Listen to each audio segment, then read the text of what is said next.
Hi, Tom. Good afternoon. Good afternoon, Meredith. Thanks for having me. Yeah, thank you so much for joining me today.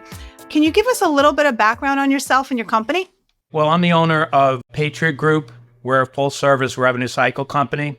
We do medical billing, age receivable follow-up, appeals, everything revenue cycle. I'm an attorney. I'm also the owner of the Voss Law Firm.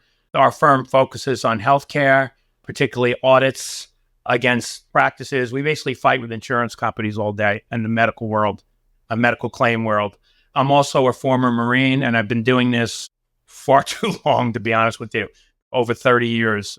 My focus is healthcare, even when I was a lawyer, and out-of-network medical claims. All right, excellent. So give us a little update. What is the current state of out-of-network medical claims in the United States today?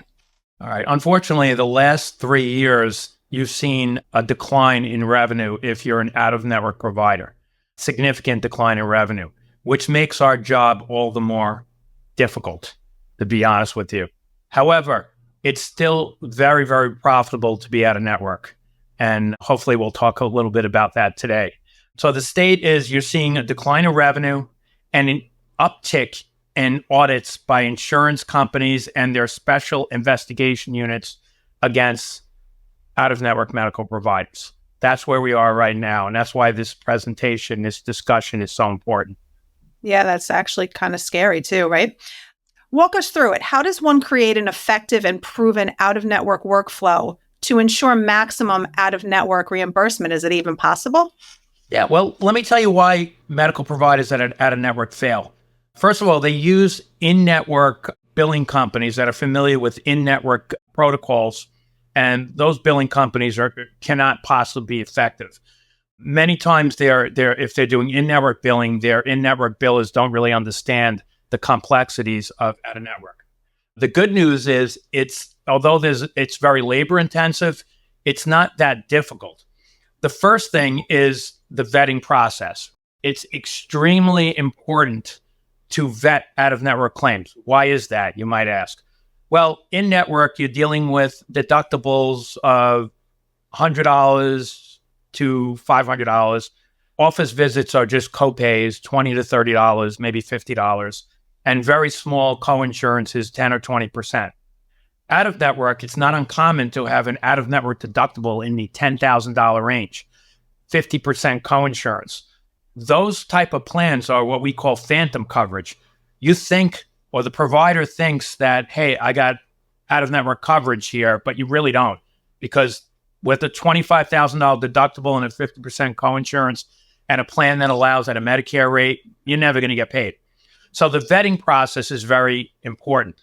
But not just finding out about out-of-network deductibles and co-insurances and out-of-pocket max. You need to train your people to find out how that plan allows out-of-network. You know, there's basically 4 types of methodologies, right? You have the plans that allow at some sort of internal fee schedule, almost like an in-network rate. You have the plans that allow at a percentage of Medicare, 110%, 200%. Those are not good for us. Then you have the plans that allow at a reasonable and customary or based on prevailing rate or average charges. Those are really good plans for us. Those are the plans we're looking for. And then you have a discretionary plan that's either one of these methodologies or the lesser of or the greater of. So you need to do a better job in the vetting process, number one. The other thing that I think is important is don't just rely upon your vetting process. The first component of an effective out-of-network workflow is vetting, but you also have to request the plan document. It's very important, and you don't request it from the insurance plan, from the employer. I use a summary plan description request form, very simple form with the ID card, and you want to get that plan. Why do you want the plan? Well, first of all, that plan is going to absolutely tell you how out-of-network benefits are allowed. It's usually in the definition or glossary section of the plan. It's also going to tell you information like the definition of medical necessity or experimental in case you get denied. It's going to give you protocols on appeals, how many appeals. So it's really important to do that. The second component is, and frankly, why we charge more as a company for out-of-network providers than in-network, is once the claim is paid, there's a lot to do. There's an analysis of the claim once it's paid. That's the second component. If you're in network, Meredith, the claim is paid, as you know. We contractually write off the balance. We bill the patient. Easy peasy stuff, right? Out of network, when the claim is paid, that's when the fund starts. What I usually do is, obviously, you need to make sure that every line item is paid. And if it's not, you appeal it. But you need to evaluate. Let's assume for this example that we're talking about here, that every CPT code was allowed. I compare the allowed amount to Medicare. Medicare is the floor, not the ceiling. And if the allowed amount is below or at a Medicare or maybe 2 times Medicare, my people call and they open a negotiation, or they try to get that claim sent for reprocessing at a higher rate. That's the first thing we do. So you have to analyze and come up with a game plan. What is your game plan? Sometimes out of network, particularly Blue Cross checks go to patients, right? So your game plan may be, hey, I need to go after the patient and get the check. You might also say, I need to get the check, but I also need to send a reconsideration. It's a low payment.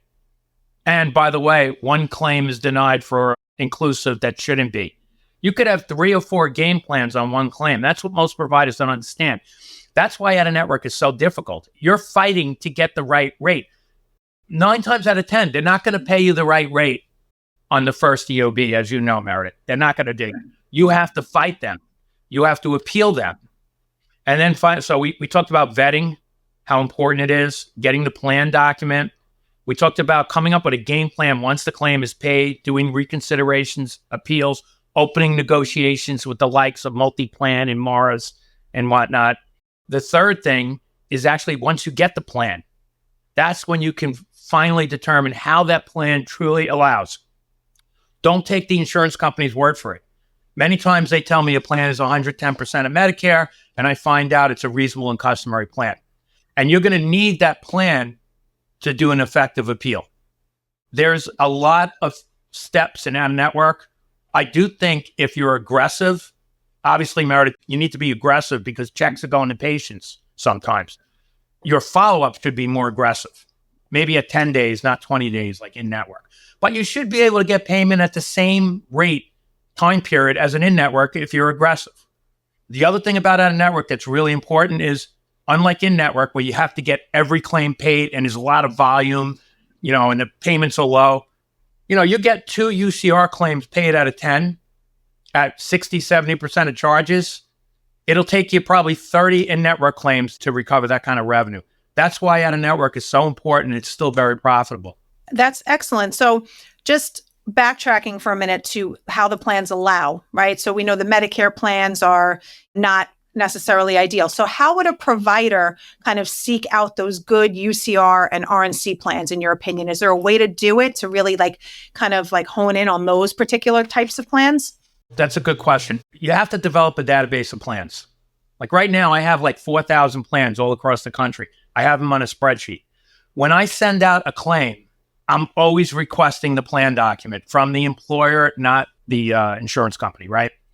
So I'm always doing that. When I get a response back, I'm evaluating. I have an SPD person that'll evaluate, put it on a spreadsheet for me. And also my staff knows when I get a high payment, I put that on a spreadsheet as well. I'm developing a list of the good plans and the bad plans so I can use the good plans and the high payments as leverage in my appeals for all of my clients. Yeah, because you want to know not just what the good plans are to get those, but what the bad plans are to avoid those. Absolutely. So now the claims have processed, right? And they didn't process correctly. They paid super low. And now we need to go on to plan B, which is filing an appeal. How does a provider or anybody in healthcare prepare an effective appeal, in your opinion? If you're at a network, there are some forms you need to shorten the revenue cycle that you're not going to need for in-network. For example, it's imperative to have an effective assignment of benefit, not just assigning the rights to the provider, but also if you have a billing company like my company, the Patriot Group, you want to assign and designate Patriot Group as an authorized representative of the provider and the patient. There are some carrier-specific forms like DOR forms, designation of appointment of authorized representative forms that the carriers require. We need to get those forms. We don't want to delay an appeal. Once an appeal is sent, we're going to check all the boxes. If you're an out-of-network surgeon doing procedures at an in-network facility, You need to be aware of the surprise bill, the No Surprises Act bill. The patient needs to waive that. There's a form to waive the protections under the act so you can bill the patient a cost share and not an in-network cost share. There's an out-of-network disclosure and financial agreement that's really, really important. By the way, Meredith, I didn't mention this. I know I mentioned audits. A big issue right now that I'm seeing is fee forgiveness audits. So if you're an out-of-network provider, the insurance companies are auditing you, asking you if you're billing all of your patients for their cost share, deductibles, co-insurance, even sometimes the balance bill, charge minus payment. You need to be at least attempting to collect that. You need to have copies of statements, because if you get an audit like that, for example, Cigna, I have a client, they're looking for all of their money back over the last several years, millions of dollars from a client because they never sent cost share letters. So that's a big issue with out-of-networks right now. Make sure you're making an attempt to collect cost share. You're not routinely waiving deductibles and co-insurance. That's a huge problem. So anyhow, when I send an appeal, to answer your question, I check all the boxes. I include as Exhibit A all the forms like assignment of benefit, DOR forms. I let the insurer know that the No Surprise Act has been waived. I provide an out-of-network disclosure that the patient has been disclosed that the practice is out-of-network. That's my Exhibit A. Exhibit B is generally the EOB. And then I make my argument. Is it a low payment appeal? Hey, this is a UCR plan you're allowing at a Medicare rate. That's unacceptable. We need 5 times Medicare. Or I have an EOB for another patient for the same plan where you allowed 70% of charges. What's the difference here? If it's a medical necessity or an inclusive denial, you appeal that, but you have your forms as Exhibit A, your EOB as Exhibit B. You make the appeal. Keep your appeal to 2 pages. The carriers have short attention spans, and they don't have the brightest people in their claim departments or appeals departments. So keep your appeals short. Follow up aggressively. How many times I've been told that the appeal was not received when I sent it certified and I have proof? Send your appeals by fax, certified. Send them by certified mail. Have proof that they receive it, and don't accept the nonsense. Those appeals need to be responded to in 60 days. All right, excellent. So you had mentioned briefly about employer appeals. What are they, and how could the out-of-network provider file one of those? One of the benefits of requesting an SPD is that when I request it from the employer, I get a response from the employer's employee benefit department. I get contact information and an email address. Very, very important. So when I exhaust remedies on an appeal on a case that I think is a slam dunk, I'm going to email the employer and say, hey, remember me? I'm the guy that asked you for the plan document. Thank you so much for providing it. I know that your administrator, Aetna, has a lot of discretion under the plan, but this plan allows 300% of Medicare, and they're allowing it at 50% of the Medicare rate. Please intervene, and they do. So that's an employer appeal, and they're sometimes very effective. Another benefit of requesting an SPD, Meredith. That's a powerful tool to have in your back pocket against these carriers that aren't processing claims correctly according to the SPD. Well, Tom, you've provided our audience with very valuable information today. Do you have any parting advice for the out-of-network provider? Yeah, I think it's very profitable to be out-of-network. I just think you have to make sure that your practice or your billing company understands the compliance risks and hurdles, and make sure that they're prepared for those, because the carriers will put a lot of obstacles in front of you. They're easily overcome, but you need to identify them so that you can overcome them. And I think that you need to be more aggressive in the follow-up for sure. And hopefully those listening to this podcast will have some good tips in order to have their revenue cycle people execute a very effective workflow for out-of-network. And again, get 2 highly paid UCR plans allowed at 50, 60, 70, 80% of charges out of 10, and you'll make significant amount of money. And I want to thank you for your time today, Meredith. Thanks for inviting me. Oh, thank you so much for taking the time to explain the out-of-network revenue and how these out-of-network providers could really maximize their revenue. So it was a pleasure speaking with you today. Thanks, Tom. Likewise, Meredith. Take care. Have a nice day.